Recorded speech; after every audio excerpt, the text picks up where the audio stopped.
The scientific revolution, 16th to 18th century, marked a major shift in human understanding of the natural world.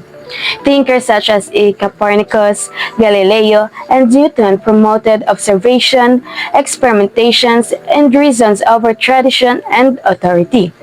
This intellectual movement transformed not only science, but also reshaped education, governance, and economic development, laying the foundation of modern society. The scientific revolution was an intellectual movement that occurred between the 16th and 18th centuries. It introduced a new way of understanding the world based on observation, experimentation, and reason.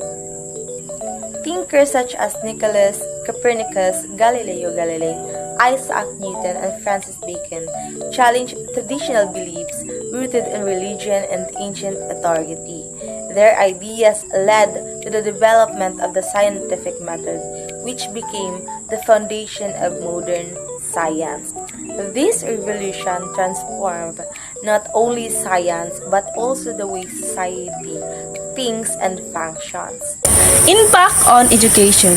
The scientific revolution had a major impact on education. In the short terms, universities began incorporating scientific inquiry, experiments, and observation into learning. Students were encouraged to question existing knowledge instead of memorizing information. In the long term, this led to the development of modern education system focused on the critical thinking, research, and innovation. Today's emphasis on STEM education and scientific research is a direct result of the scientific revolution. The scientific revolution also influenced politics.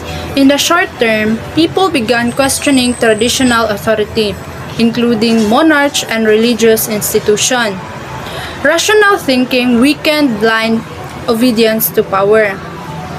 In the long term, scientific reasoning inspired Enlightenment thinkers who promoted ideas such as democracy, individual rights, and constitutional government. Modern political systems that rely on evidence, logic, and rational laws reflect the influence of the scientific thinking. The impact on economy. The scientific revolution greatly affected the economy. In short terms, scientific discoveries improved tools, agriculture, navigation, and engineering. This advancement increased productivity and supported trade and exploration. In long term, the scientific revolution laid the foundation for the industrial revolution and modern technological economies. Today's science-based industries and innovations are rooted in this intellectual movement. Conceptual framework and visual explanation.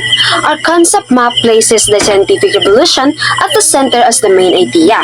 From this core concept, three major branches extend: education, politics, and economy. Each branch is further divided into short-term and long-term effects, showing a clear and logical flow of ideas. This visual structure highlights how one intellectual revolution influenced multiple aspects of society in an organized and connected way. The scientific revolution was a turning point in human history that profoundly impacted society. Its influence extended beyond science, transforming education, politics, and economic system. Both its short-term disruption and long-term benefits contributed to the development of modern society. Understanding this revolution allows us to appreciate how intellectual movements can shape social progress and highlights the importance of critical thinking and scientific inquiry in addressing contemporary challenges.